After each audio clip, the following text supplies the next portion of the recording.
Hello നമസ്കാരം, ഏവർക്കും പുതിരീടിയിലേക്ക്. ഇന്ന് ഞാൻ വന്നിരിക്കുന്നത് കിഷ്കിന്ധകാണ്ഡം എന്ന ചിത്രത്തിൻ്റെ ഒഫീഷ്യൽ OTT അപ്ഡേഷനും ഒപ്പം ചിത്രത്തിൻ്റെ ഒഫീഷ്യൽ സാറ്റലൈറ്റ് ചിത്രത്തിൻ്റെ ഏറ്റവും പ്രധാനപ്പെട്ട കേരള ബോക്സ് ഓഫീസ് കളക്ഷൻ റിപ്പോർട്ടും അതോടുകൂടി തന്നെ കിഷ്കിന്ധകാണ്ഡം എന്ന ചിത്രം എന്നായിരിക്കും OTT റിലീസ് ചെയ്യുക, ഇതിൻ്റെ ഒരു അപ്ഡേഷനുമാണ് ഇന്നൊരു വീഡിയോ ഭാഗത്ത്. വീഡിയോയിൽ മുൻപ് വീഡിയോ ലൈക്ക് ചെയ്യുക, ചാനൽ സബ്സ്ക്രൈബ് ചെയ്യുക. ഈ വരുന്ന സെപ്റ്റംബർ മാസം, ഒക്ടോബർ മാസം ധാരാളം ചിത്രങ്ങൾ ഇനി OTT റിലീസ് ചെയ്യാൻ പോവുകയാണ്. നമ്മുടെ ചാനൽ ഭാഗം പരിശോധിച്ചാൽ നിങ്ങൾക്ക് ആ വീഡിയോയ്ക്ക് കാണാൻ വേണ്ടി സാധിക്കുമായിരിക്കും. അതൊക്കെ ഒന്ന് കാണാൻ വേണ്ടി ശ്രമിക്കുക. നേരെ ഇന്നത്തെ വീഡിയോയിലേക്ക് പോകാം. ആസിഫ് അലി, അപർണ, ജഗദീഷ്, വിജയരാഘവൻ, അശോകൻ എന്നൊക്കെ പ്രധാന കഥാപാത്രങ്ങളായി സെപ്റ്റംബർ 12-ാം തീയതി ഓണം സ്പെഷ്യലായി തിയേറ്ററുകളിൽ റിലീസ് ചെയ്ത ചിത്രമായിരുന്നു കിഷ്കിന്ധകാണ്ഡം. ചിത്രത്തിന് ആദ്യ ദിവസം വെറും 76 ലക്ഷം രൂപ മാത്രമാണ് കളക്ഷൻ നേടുവാൻ വേണ്ടി സാധിച്ചിട്ടുണ്ടായിരുന്നത്.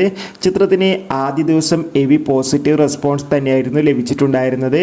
പിന്നീട് ചിത്രത്തിന് അതിഗംഭീരമായ മികച്ച പ്രതികരണവും മികച്ച കളക്ഷൻ മികച്ച ബുക്കിംഗ് ഒക്കെ ഉണ്ടായിരുന്നു.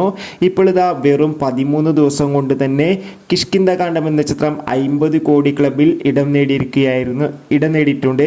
ആസിഫ് അലിയുടെ ആദ്യ 50 കോടി ക്ലബിലെത്തുന്ന ചിത്രം കൂടിയാണ് കിഷ്കിന്ധകാണ്ഡം. അതുകൊണ്ട് തന്നെ ഒരുപാട് പ്രതീക്ഷയോടെയാണ് എല്ലാ സിനിമാ പ്രേമികളും കിഷ്കിന്ധകാണ്ഡം എന്ന ചിത്രത്തിൻ്റെ ഓരോ അപ്ഡേഷനും അറിയാൻ വേണ്ടി കാത്തിരിക്കുന്നത്. ഇപ്പോൾ കിഷ്കിന്ധകാണ്ഡം എന്ന ചിത്രത്തിൻ്റെ ഒഫീഷ്യൽ OTT സാറ്റലൈറ്റ് അപ്ഡേഷനും പുറത്തുവന്നിരിക്കുകയാണ്. ചിത്രത്തിൻ്റെ കളക്ഷൻ റിപ്പോർട്ട് അറിയിക്കട്ടെ. ഇന്ന് 13-ാം ദിവസം കിഷ്കിന്ധകാണ്ഡം എന്ന ചിത്രത്തിന് അതിഗംഭീരമായ ബുക്കിംഗ് തന്നെയാണ് നടക്കുന്നത്. അതുകൊണ്ട് തന്നെ കേരളത്തിൽ നിന്ന് മാത്രം ചിത്രത്തിന് ഇന്ന് 13-ാം ദിവസം ഏകദേശം 1.5 കോടിക്ക് മുകളിൽ തന്നെ കളക്ഷൻ നേടിയെടുക്കാൻ വേണ്ടി സാധിക്കുമെന്നാണ് അറിയാൻ വേണ്ടി സാധിച്ചിട്ടുള്ളത്. എന്തായാലും ഒരു മികച്ച കളക്ഷൻ തന്നെയാണ് കിഷ്കിന്ധകാണ്ഡം എന്ന ചിത്രത്തിന് വന്നുകൊണ്ടിരിക്കുന്നത്.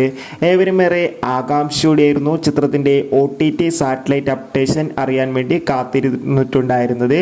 ഇപ്പോൾ ഇതാ ചിത്രത്തിൻ്റെ OTT അവകാശങ്ങളൊക്കെ ഡിസ്നി പ്ലസ് ഹോട്ട്സ്റ്റാർ എന്ന OTT പ്ലാറ്റ്ഫോം സ്വന്തമാക്കിയെന്ന് കൺഫേം ആക്കിയിട്ടുണ്ട്. സാറ്റലൈറ്റ് അവകാശങ്ങൾ ഏഷ്യാനെറ്റും സ്വന്തമാക്കിയെന്ന് കൺഫേം ആക്കിയിട്ടുണ്ട്.